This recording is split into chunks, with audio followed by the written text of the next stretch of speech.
get absorbed in, and you are Sonic.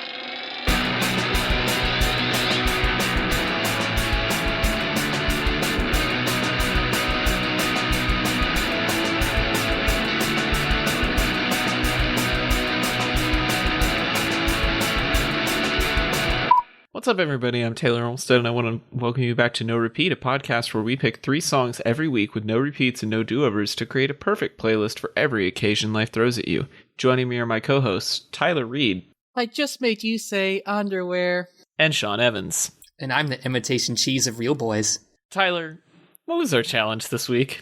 Hey everybody, this week we are challenged to find the perfect song to show off to all your friends when you want to be cool because it has really complicated word structures. Submitted by hip shooter Michael Kostick. So the actual challenge was tongue twisters, songs that are hard to sing along to or memorize the lyrics to. And this is one that I had a lot of fun with because I'm a lyrics person. I really like knowing all the words to songs. And so I kind of racked my brain and ran through my collection of like some of the hardest to follow songs. And I had a pretty strong list, but I'm curious how you guys approach the challenge. I just looked into the recesses of my mind for songs that I've tried to do karaoke for and have really struggled to do. And this was one of them. It is extremely difficult to do karaoke to this song. That's it. I think I had already talked about it on this podcast, but I had recently karaoke for the first time not too long ago, and I was like, oh, I totally know the words to this song. But it's like, to do karaoke, you not only have to have a working knowledge of how the song flows, but you also probably have to know, like, 75% of the words to it. Like, of course, yeah, you can read them, but you have to know what's coming. It's like it's like performing music in band, which would have been much better in band if I just would have ever practiced. Hindsight's 2020, right? Uh-huh.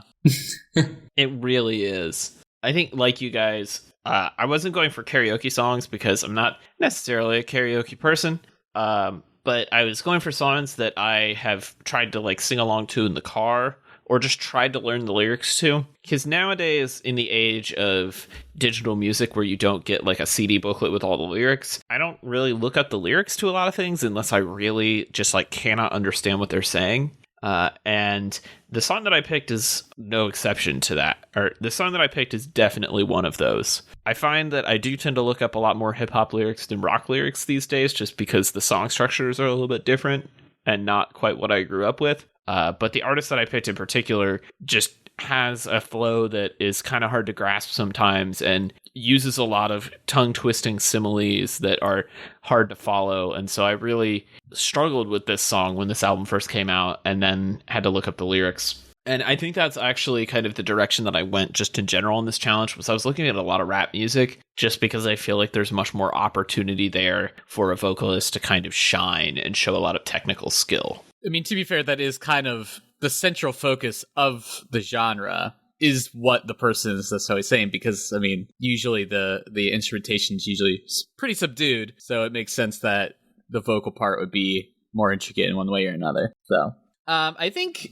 we had scheduled to record this like a couple days ago, and I like kind of just needed to slap something in, so I just went to the recesses of my mind. I was like, what's a dumb song? What's a dumb, stupid song that just has something that I know I don't remember the words to and is kind of hard to sing. I really wanted to do Sugar We're Going Down. I don't know, but there's something about that, like, the words aren't really that hard, but it was just kind of a meme that no one knew what Patrick Stump was saying in that song. Yeah, I had that same problem where I wanted to pick some Fall Out Boy songs, but it's more like he's mumbling than it is that the words are harder to say, you know? It's just inaudible. Like, oh.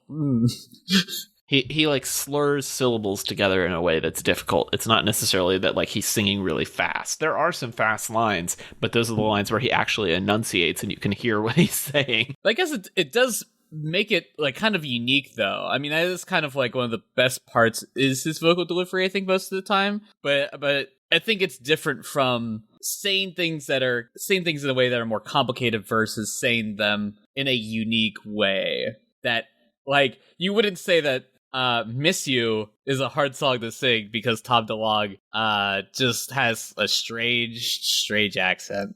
That's true. Also, there's a new Angel and Airwaves single out this week, and it's some of the most legible singing Tom DeLonge's ever done in his life. How unfortunate. That's interesting. Why do we want that? But let's get into some picks. If I think mine's kind of dumb. I should just go. all right, if you just want to go first, Tyler, what do you have for us this week? All right, this week I chose "Pinch Me" by Bare Naked Ladies. I could walk, but I'll just drive. It's colder than it looks outside. It's like a dream you try to remember, but it's gone. Then you're trying to scream, but it only comes out as a yawn when you're trying to see the one beyond your front door. Take your time, the way I'm gonna make you smile when you realize that it got my side might take a while just to try to figure out what all this is for. It's the perfect. So I'll just come out and say I don't hate Bare Naked Ladies, and I can appreciate them enough, but I understand that they're kind of like a band that people kind of think are like for babies. They're kind of like what's the Birdhouse for Your Soul band? Istanbul. Like, there's what's that band? It's They not Might Be Talking Giants. Heads. They Might Be Giants. Yeah, that's another band that people are like, that's an artist for babies. But I don't know. I think it's kind of cute. I don't know who you're talking to, but these people are wrong. Both of those bands are full of incredibly talented musicians who have been working professionally for like 30 to 40 years. I think it's because they don't say naughty words. They're like, and they sing about, just things that aren't like doing drugs, at least explicitly. Anyway, so I've always really liked this song, and it's a song that I think I ended up picking this because I think it's really a great example of a song that's like 99% completely easy to sing, except for the chorus. And you're like, what is he even saying? And then you read it and you're like, how is he saying that? How is he fitting all of those words in that time frame? How is he? Because I was like, all right, I'm gonna try to do this. I was like, no, can't. It's like, okay. But yeah, I mean, it's a great song. Kind of not really a tongue twister. It's close enough. I love Bare Naked Ladies. All right, well, that's good. I was getting ready to get grilled.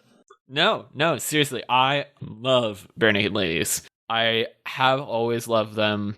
It's one of those bands that like my dad was into when I was a little kid, like right around the time that they were very popular, and it just became like this thing that like has always been kind of like a pleasant childhood association with me.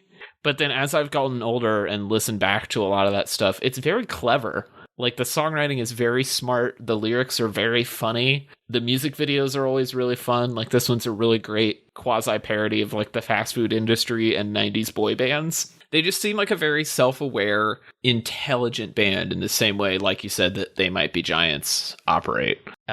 Pinch Me is a great song, like you said, in that it's very easy to sing until you get to the chorus, and then it has that like Bare Naked Ladies white boy rap thing going on that they did a lot during this period from like the mid to late 90s. I want to say it's on Maroon is the album where they have a lot of this stuff. It really like it has this sensibility of it about it of like it's sincere but it's also goofy, and the rapped chorus really kind of drives that point home. Like it's so ridiculous, but you can tell that they're just having fun with it, which I really enjoy. And it has some of the best Bare Naked Ladies lyrics in their catalog on this song, like the line about making you say underwear, which is just a classic. I love this song. So, as we'll see from my song, it's also like that. But this song I feel like is really interesting because it draws you in, because the verse is pretty simple and slow. It's only when you get to the chorus where you're like, oh god, here we go. And that's what's hard. So I'm sorry that you picked this for karaoke, but I don't know, maybe that's just some bad planning on your side, so I'm not sorry. But Taylor's right about the commentary with the lyrics and stuff. I was actually thinking about it when I was listening to this song, like, was it just assumed like 20 years ago that you were just going to be kind of stuck in like a really crappy position in life, and now it's much more about living in like fantasies and stuff? I don't know. This song is pretty dark. Like it has a very like existential dread theme to it, despite being like an upbeat pop song. And I never really knew how to read that. I don't know if it's like 90s slacker culture or if it's, you know, the songwriter was just in a bad place in his life at the time. But yeah, it kind of feels weird. And there are parts of the song that feel kind of dated in that way. I mean, it's kind of like corresponds with like the Rise of Suburbia, right? Where it just kind of feels like everything's symmetrical, everything's the same, and it's everyone wants to be similar, and so it kind of ends up just feeling very monotonous, very plain. And so, as 4 to 5 Canadians, they're like, I don't know. Are they? They're not punk at all, are they? Like, I don't know what they. No, they would be alternative. Yeah, like alternative people. They probably were like, I don't know about this. This kind of sucks. I hate this. So I imagine they it's a small rebellion. This is like the most petite rebellion I've ever to that idea I've ever heard in my life, though. In a similar alternative rock vein, I chose Red Hot Chili Peppers' Can't Stop.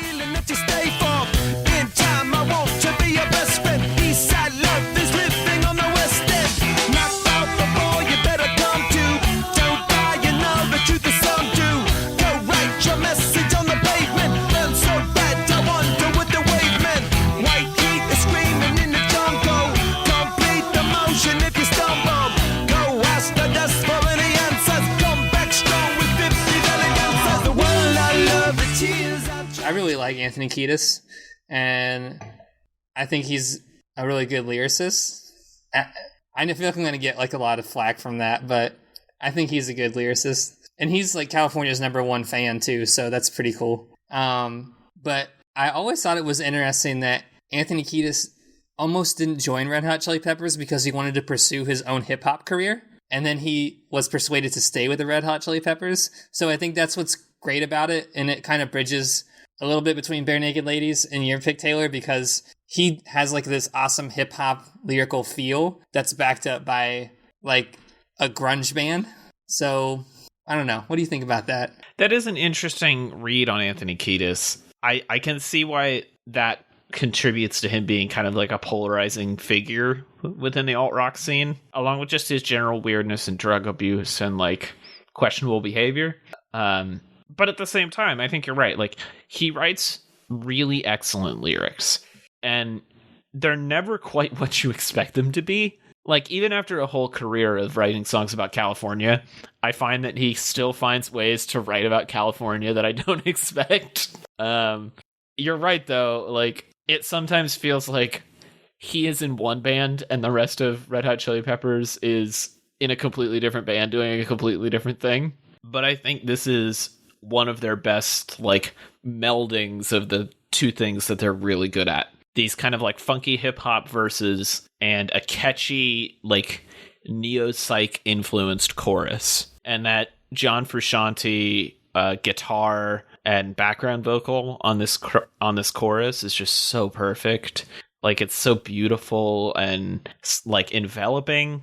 And then Flea's bass, like, slaps you in the face and brings you back into those like hard, aggressive funk verses. It's a really cool song. It's really well written, and I think it shows off the two things that Red Hot Chili Peppers are best at. What's the name of their drummer? Chad Smith. Oh, good. And then say you can't name drop like everybody in this band and then not talk about Chad Smith being just a flat out solid drummer who also looks just like Will Ferrell. I was gonna say, who looks exactly like Will Ferrell. How unfortunate that it's his only thing of note. You're like, oh, No, he's a very good drummer. No, he's good. He has like a lot of signature drum sets and stuff. No, you're right. This just isn't a very drum heavy song, in my opinion. So, I have so many... Well, we just say Red Hot Chili Peppers, I think everyone in that band is very good at what they do. It's very cohesive. It's very tight.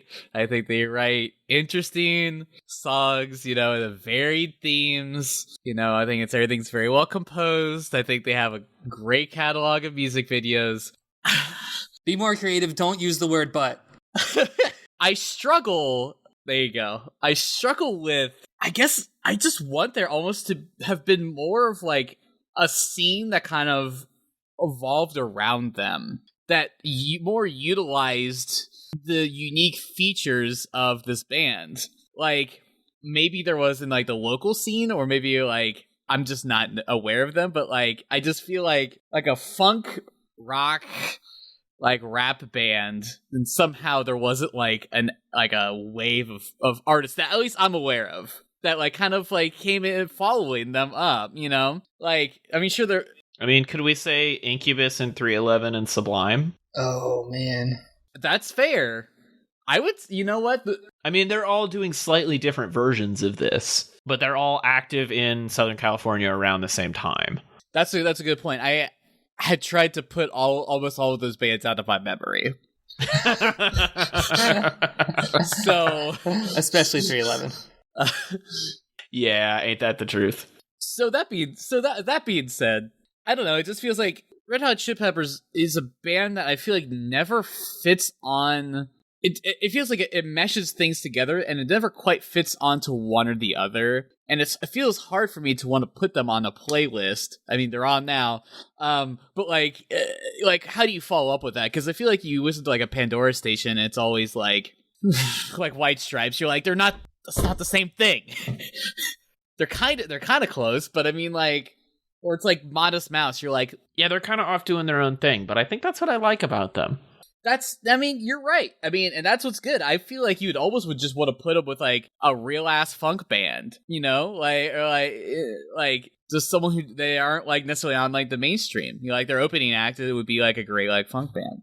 Anyway, I mean, I guess just by the nature of it being sort of like a rapped verse, it's already kind of fulfills the necessity of being a little difficult to say all the words. I guess to comment on it specifically, I really like how he always kind of at the chorus, the "can't stop" is almost the least important part. At least that's the way he makes it sound, because it's like it's like can't stop. It kind of ends with that, but it doesn't really like put a lot of emphasis on it. For it being the name of the song, you would expect there to be more. I think it's a nice little subverting of expectations. All right, well, that just leaves me, and I chose Real New York by Homeboy Sandman featuring I Am Many. Hey, y'all, more better for trades. Go jack of all, back and forth, pro ponders to y'all. Jab a jaw, jacking off, make me take my jacket off, knock it off. Check out them bras, I'll be knocking off, dropping off, top it off. Anytime I take a loss, shake it off. Work. You don't want no beef stroking off. You don't get no beats, you just be stroking off. You don't get broken off. You are not hot enough for taking a clothing off. You are not cold enough. I'm not going hard, I'm holding off. Work. Go and take Tylenol. You do not got the balls. You don't know how to ball, not at all. You might need Ritalin and Adderall. You might be better off sitting in your pad playing paddleball. You don't want to battle with a cat with my cat. So Real New York is a track from Homeboy Sandman's record Kindness for Weakness from, I want to say, 2016. And this track is essentially him and another underground New York rapper, I Am Many, talking about how they are the real New York and they're here to tell you about the real New York. It's basically just a brag track, which, you know, I'm not always down for. Sometimes I really want like a song to say something. This song doesn't have a whole lot to say, but the way that it says it, I think, is really interesting. You have this really kind of repetitive but interesting guitar sample beat from Sosa, who produces the track. And then Sandman and I Am Many are just like spewing the fastest bars on this record and throwing away lines that other people would like die to use. Lines like, you don't want no beef stroganoff, you don't got no beats, you just be stroking off, you don't get broken off, you are not hot enough for taking their clothing off. Like, it's so fast and so funny when you like sit down and read it.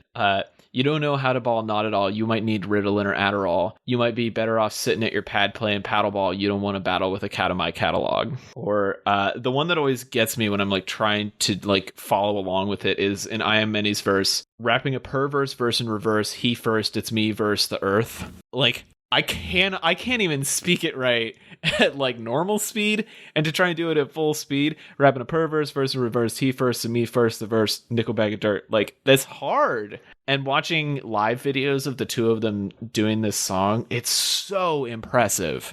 Like, this is just pure technical skill. And it's a quick little song. It's only 2.5 minutes long. I think if it was any longer, it would overstay its welcome because the beat is very simple and repetitive. And the hook is kind of, it's fine. Y'all know about the real New York. Boy Sand come and tell you about the real New York. Like, that's essentially the whole hook. There's nothing really to it. But the verses are impressive, and it moves really fast, and it's very, very hard to sing or rap along with. So that's why I picked it. Taylor's right. It is really impressive to listen to them. I think the first couple times I listened to the song, I didn't really like it that much, but now that I've listened to it a bunch of times, I'm fine. with it, and I like it even more. I think it's, now that I'm like, this is going to sound weird, but I actually tried not to read lyrics when I listen to hip hop for a little bit. I want to see what I can like pull out of it.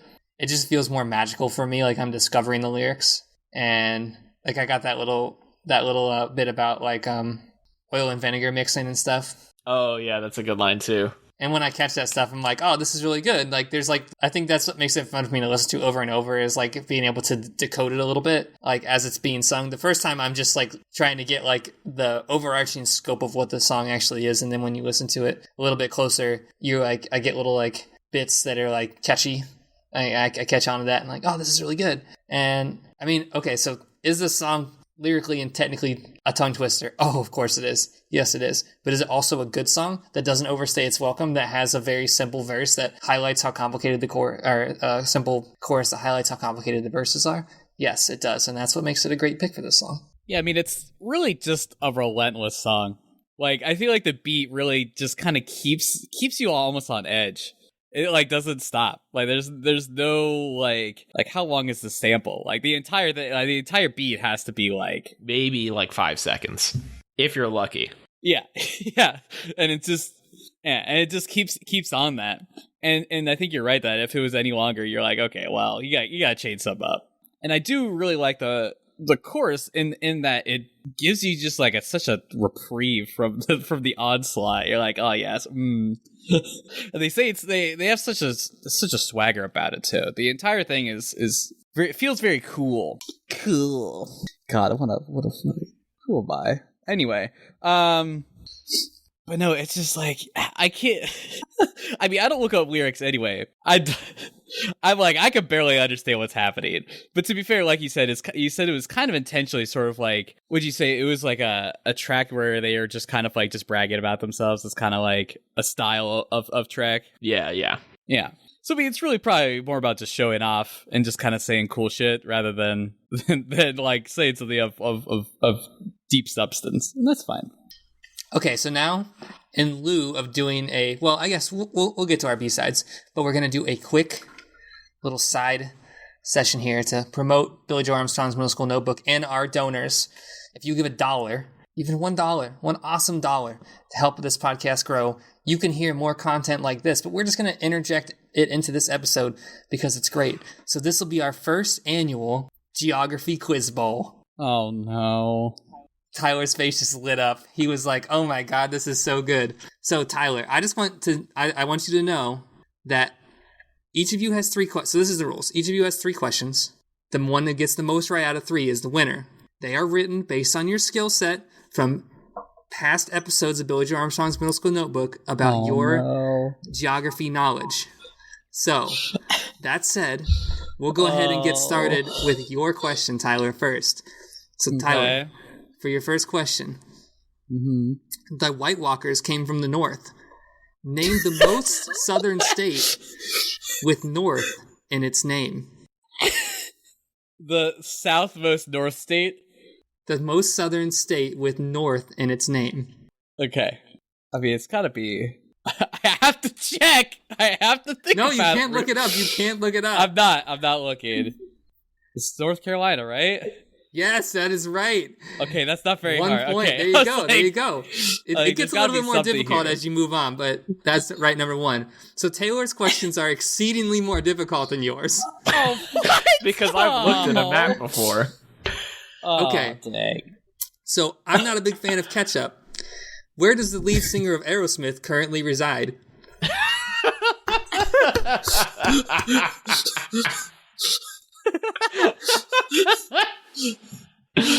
Oh God. Oh, I hate this. Does that have anything to do with ketchup at all? It's wherever. Kind of, in a distant... Is ketchup the clue? I'm guessing it's wherever Heinz headquarters is. You gotta actually answer the question. Oh my God, if I were Steven Tyler, I would... California. Oh God. Florida. I don't know. Lake Tahoe, California. Wrong, it's Maui, Hawaii. What? What does that have to do with ketchup? What? No, because burgers were invented in Boston, And if you go to the original burger place there, they don't allow you to serve ketchup. And Aerosmith is from Boston. This is garbage. Ask Tyler. Okay, so question. Tyler's winning right now. This is what's so good. Okay, Tyler. Tyler, next question. The world may be flat, but a basketball isn't. In what city in Canada do the NBA championships team play basketball? What? I don't care about basketball. That's my least favorite competitive sport. There is only one Canadian team in the NBA, Tyler. There's only one. Is there? Yes. Isn't it Toronto? Yes, you're right. That's 2 for 2. Oh my God, way to go. Okay, now it's time for Taylor's exceedingly hard question. Go ahead, cut that in there. Wendy's may be a cheap date, but this North American city has the cheapest metro in the world at 0.18 euros per ride. You said European city? No, North American city. Has the cheapest metro. It's required you to convert it into American dollars. Am I allowed to look up the conversion? 0.18 euro to USD is 20 cents. Where can you take the metro for 20 cents? Well, I know where Wendy's headquarters is, and I know that public transportation there is bad, which I'm assuming means it's cheap. You should just get over using the clues that I give you for any reference at all. Yeah, they're to where these Calvin cities are Ball. located. It's absolutely Calvin Ball right now. He's a madman. But they don't have trains there. They only have buses, which is why I don't think it's that one. Is it also Toronto? It's in North America. So Wendy's headquarters is in Columbus, Ohio, but I don't think it's that. So I'm going to say it's Quebec. No, it's Mexico City. I'm sorry. Oh man, Tyler. Well, I knew it couldn't be in the United States because our public transit is really expensive.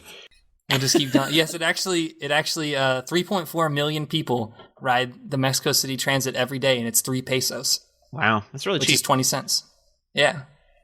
Okay, so the last question, even though Tyler clearly has us in a runaway. It's not very nice. Ballet dancers might dance on the balls of their feet and on point, but this country used pencils in the space race instead of spending millions on inventing ballpoint pens.